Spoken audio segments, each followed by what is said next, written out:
Untuk pertama sekali saya nak ucap ribuan terima kasih kepada Puan Siti Nur Fatiana sudi jadi kita orang punya interviewer untuk assignment kita orang.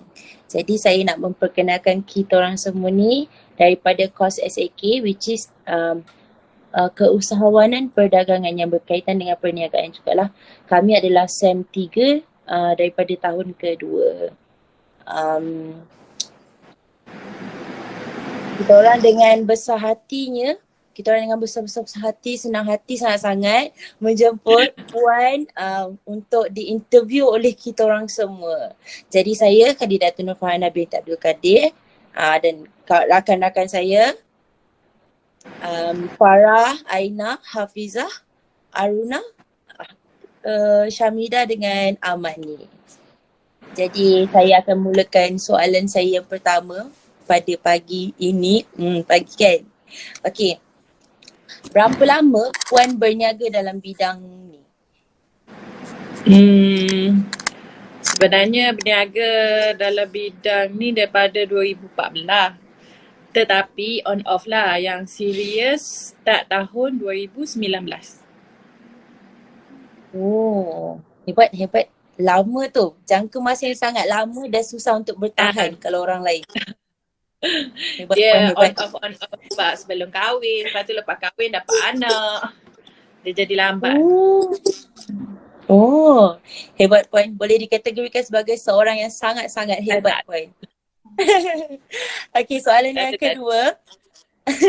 Adakah minat berniaga ni datang daripada diri sendiri ataupun daripada dorongan kawan-kawan, keluarga ataupun kebetulan tiba-tiba rasa ada peluang berniaga lah. Okey, berniaga, grab terus. Bagaimana Puan? Tiba-tiba kot sebab kita daripada orang susah, lepas tu nak cari duit lebih. Masa yang start serius tu nak tolong suami sebelum kahwin tu sebab kita daripada orang susah. Jadi selepas kahwin tu rasa nak bantu suami. Jadi kita try. Bila kita try ada sambutan, okay just go on. Oh, betul lah saya kata. Puan ni memang seorang yang sangat hebat, bertanggungjawab. Sangat-sangat adore lah. Kalau saya sebagai student pun saya sangat adore dengan Puan. Dan saya akan ambil semua ni sebagai pembakar semangat saya untuk lebih maju macam Puan. Jadi saya berikan kepada rakan saya yang lain untuk bertanya soalan. Terima kasih Puan. Sama. Okey Puan, untuk soalan yang seterusnya, saya nak tanya Puan, bagaimanakah proses permulaan Puan untuk menjalankan perniagaan ini? Apakah proses dia daripada mula? Proses daripada mula, tak tahulah, mungkin daripada minat. Lepas tu kita start menjual lah.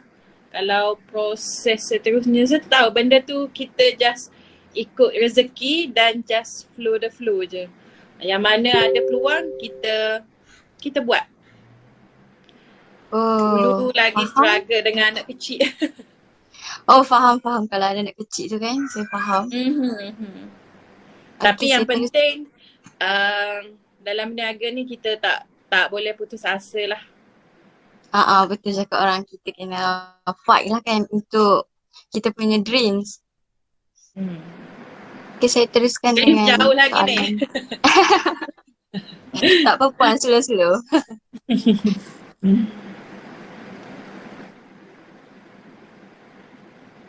Okay, untuk next soalan pula, saya bagi kepada kawan saya. Okay, soalan seterusnya.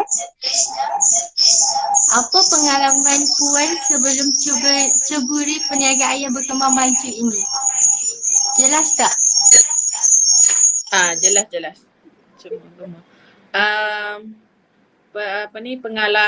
Pengalaman sebelum daripada serius tu, saya juga pernah bekerja sebagai pembantu farmasi selama 9 bulan. Lepas tu pembanci.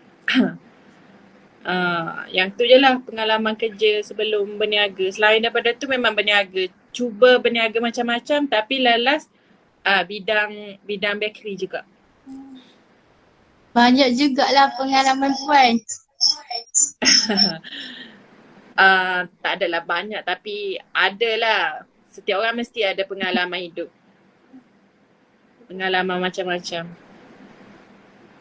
Okey, soalan seterusnya. Boleh Puan ceritakan produk yang Puan jual? Produk sekarang ni ke? Ya. Sekarang ni sebenarnya kita bermula dengan kek cheese lele lah.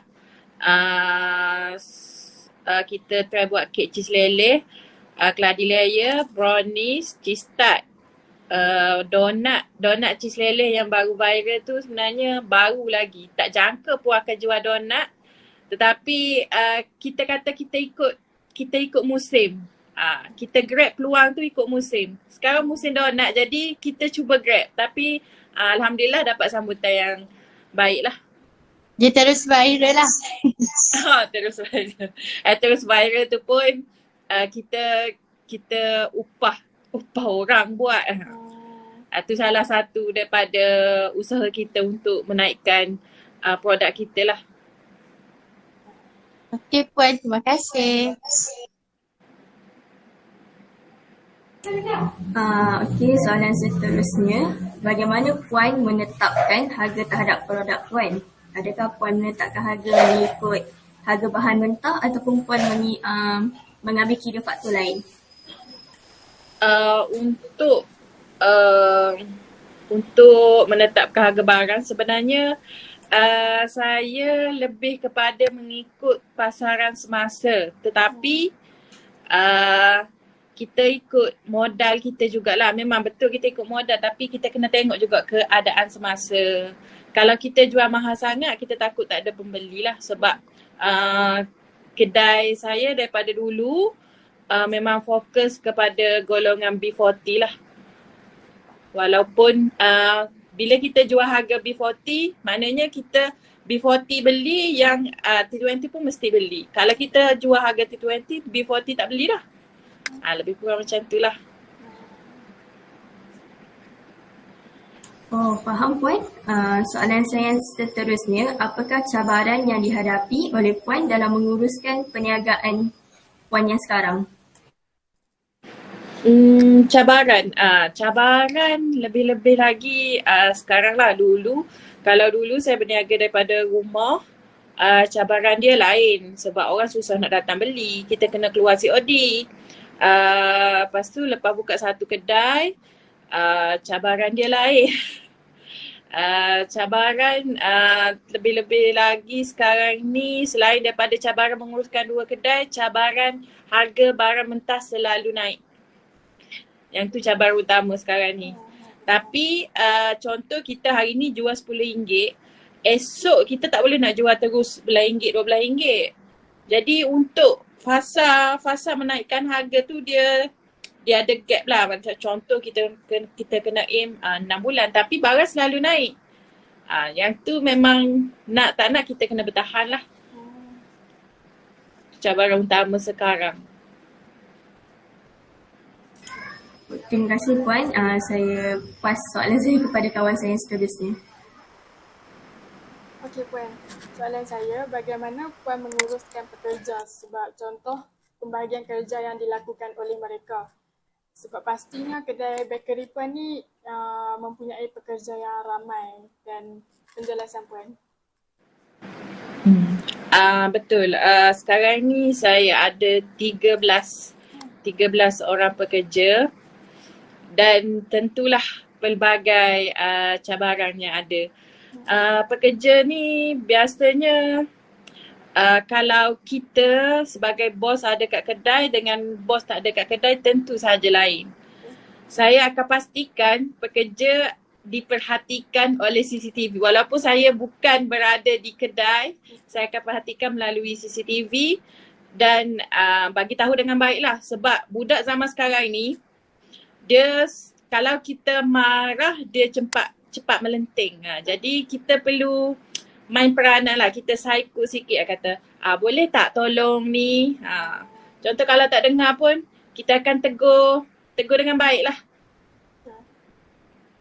Okey. Okey Puan, soalan seterusnya, bagaimana kedai ni menghadapi pesaing dari jenis perniagaan yang sama? Untuk menghadapi pesaing, kita cuba buat sesuatu yang lain daripada lain. Kita tak boleh buat benda sama. Kalau contoh, orang datang kedai tu cari benda lain, orang datang kedai kita cari benda sama, walaupun benda sama tapi lain. Kita ada orang kata kita punya identiti sendirilah. Contoh sekarang ni kedai bakery kebanyakan jual kek. Kek dekor, roti tu biasalah kan. Tapi kedai saya kek cheese leleh lah. Kek cheese leleh orang lain buat home baker, biasanya home baker saja buat cheese leleh. Tapi saya ambil inisiatif, saya jual cheese leleh dengan buka bakery. Jadi persaingan tu agak kurang lah kalau dari segi kedai. Okey Puan, faham? Okey, terima kasih Puan atas penjelasan Puan. Saya pas soalan seterusnya kepada kawan saya. Okay, hi Madam. Hi Puan. I punya soalan, apakah etika yang terpenting dalam menjalankan perniagaan yang lebih memanfaat kepada generasi yang akan datang? Cuba ulang balik soalan. Oh sorry, saya punya soalan ialah apakah etika yang terpenting dalam menjalankan perniagaan yang lebih memanfaat kepada generasi yang akan datang? Etika yang paling penting, tak kira apa benda awak buat sekalipun. Contoh sekarang ni awak tengah belajar, etika yang paling penting adalah kita kena disiplin kepada diri kita sendiri.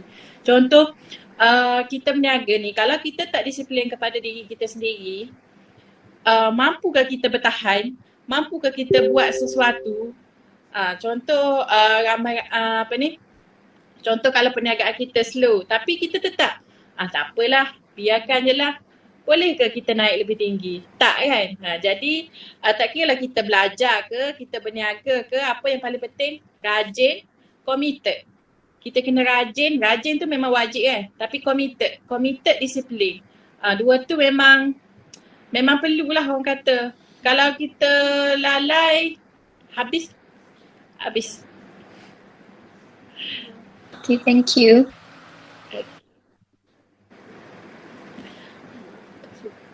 Okey Puan, saya nak tanya soalan. Apakah promotion strategi yang Puan lakukan bagi mempromosikan produk Puan ke pelanggan? Promosi tu macam marketing kan?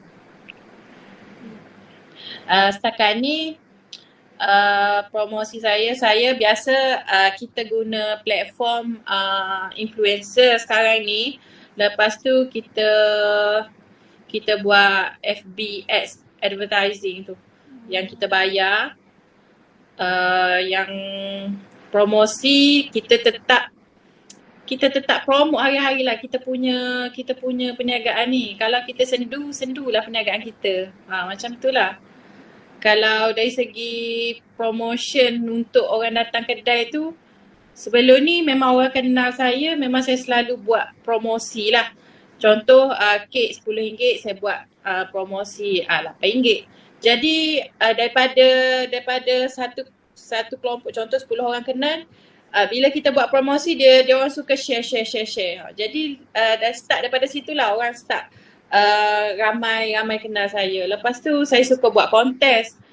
Bila kita buat kontes, orang komen dekat Facebook tu, dia jadi macam Facebook macam push up lah kita punya posting tu. Antara yang saya buat lah sepanjang saya berniaga. Okey, soalan seterusnya. Bagaimana perniagaan ini menarik minat pelanggan? Perniagaan ni menarik minat pelanggan. Mungkin sebab harganya dan rasa dessert kek tu lah. Selain daripada harga, kita jual kek dengan harga murah. Walaupun harga murah tapi kita buat macam kita nak kita nak makan. Bukan kata murah, kita guna terus barang murah. Tapi dalam masa yang sama, kita kira modal kita lah. Selagi mana kita boleh jual yang paling minimum, kita akan jual harga tu. Okey, terima kasih Puan. Okey, seterusnya saya akan pass kepada kawan-kawan saya.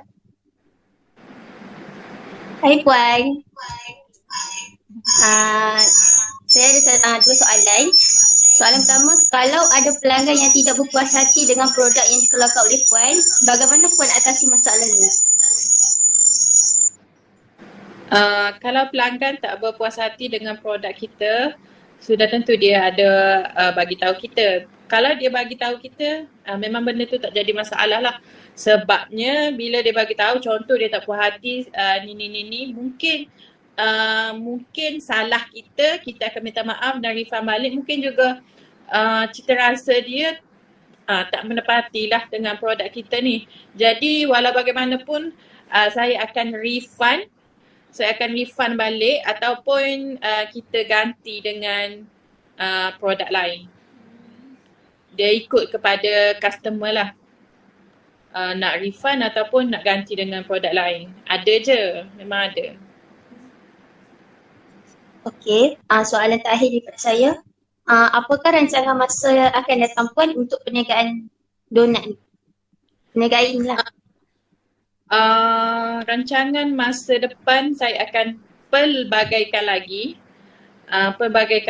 jenis-jenis donat, jenis-jenis preset donat supaya donat ataupun kek saya ni terus naik. Untuk cawangan cukup. Bagi saya cukup dah 2 cawangan ni, tapi saya akan fokus besarkan, biarkan orang kenal. Biar one day orang kenal siapa itu Tiana Licious Bakery. Okey Puan, terima kasih. Saya akan pass soalan seterusnya kepada kawan saya. Okey Puan, saya nak tanya. Okey, apa pendapat Puan kalau produk donat Red Velvet ni diubah sesuai dari segi packaging, pembungkusan ataupun perasa? Kan sekarang Puan tengah fokuskan untuk Red Velvet kan? Macam mana?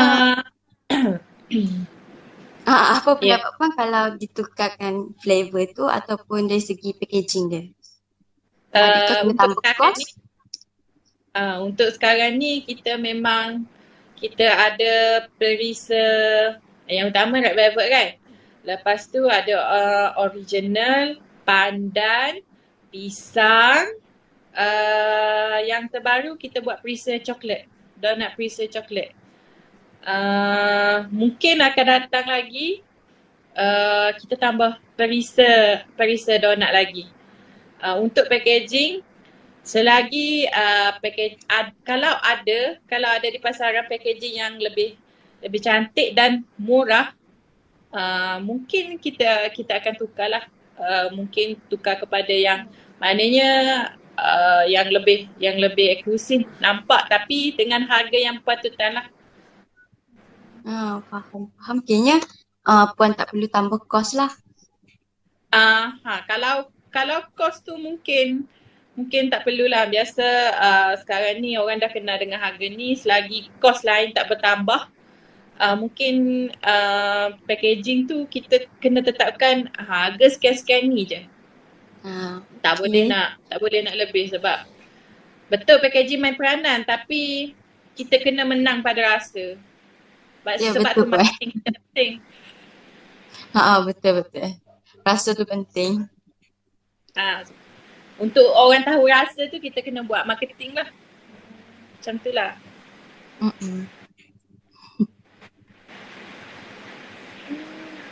Ada lagi? Puan, apa kan kita orang dah dengar kan macam-macam soalan Puan boleh balas dengan sangat-sangat orang kata memberangsangkan punya jawapan. And jawapan tu tak mengecewakan kami langsung. Jadi kita orang nak sangat-sangat semangat daripada Puan sendiri yang dah berjaya sekarang supaya kami kekal di track kami untuk capai satu kejayaan tu satu hari nanti. Apa pendapat Puan dan semangat Puan? Untuk pendapat saya tak pernah rasa diri saya ni bagus, tak pernah rasa kita dah high level, tak pernah. Walaupun kita start daripada bawah, saya tak pernah rasa diri saya macam oh aku dah bagus, aku dah berjaya. Tak, saya tak pernah rasa. Sebab tu bila kita kita tak ada rasa macam bangga diri, maknanya aku dah buat ni bagus dah. Tak pernah. Bila kita tak ada rasa tu, kita macam oh aku nak buat lebih lagi. Kalau kita rasa diri kita bagus, contoh kalau kita rasa diri kita bagus, cukuplah setakat ni kita buat, aku dah bagus dah. Tak. Sebabnya kita hidup kita ni ibarat satu roda. Memang kita dah berjaya, tapi bila-bila masa sahaja kita boleh jatuh. Sebab tu kita kena sentiasa rasa diri kita di bawah. Maknanya setiap hari kita akan berusaha naik. Jadi jangan pernah rasa diri kita, oh aku dah belajar tinggi, tak perlu apa-apa. No. Kita, apa yang penting dalam hidup kita, usaha setiap hari. Memang ada masa kita down. Kita down memang ada. Kita down tu jangan ambil masa yang lama, okay? Kita kena, kalau down pun mungkin sekejap, lepas tu kita akan bangkit balik lah. Jangan pernah rasa putus asa dalam hidup, sebab hidup ini orang kata keras. Contoh korang tengah belajar sekarang ni, kata fasa melalui untuk kita higher lah, untuk kita lebih lagi dalam hidup kita. Kita tak tahu lagi masa depan kita belajar dalam bidang ni, belum tentu lagi kita kerja dalam bidang ni. Tapi it's okay. At least kita ada pengalaman. Sekarang ni you off buat assignment ke apa-apa tengah perah otak ni. It's okay, sebab kalau kita tak pernah perah otak, one day kalau kita nak buat sesuatu, kita kena perah otak tiba-tiba tu jadi macam mana nak buat. Jadi kekalkan momentum sekarang ni untuk kita terus kekal naik. Faham tak? Faham. Jadinya dekat sini kekalkan momentum, stay on track and stay humble. Betul tak Puan? Okay, yang penting. Kawan-kawan yang lain ada lagi soalan tak yang nak ditanya? Ini peluang ni.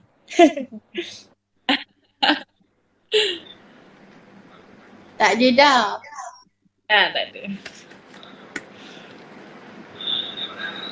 Dah di pengakhiran interview kita.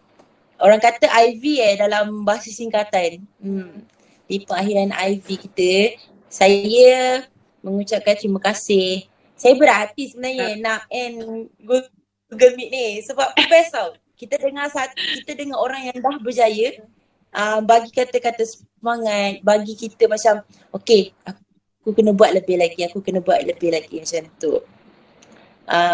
Jadi dengan berat hati kena buat untuk lebih berjaya. Nak apa dalam hidup, teruskan je. Jangan pernah mengalah. Betul. Macam tu semua dah tak ada soalan. Saya bangga dengan bangga hati dan berat hati sedikit kan nak end Google Meet ni.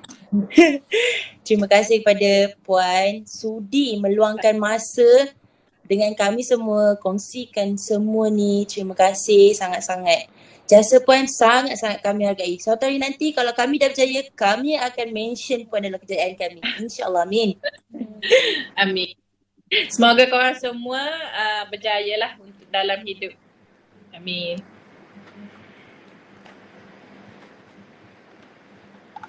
Terima kasih Puan. Terima kasih Puan. Terima kasih Puan. Terima kasih sangat-sangat. Bye. Bye. Bye-bye, good luck. Thank you Puan. Thank you. Sama, good luck.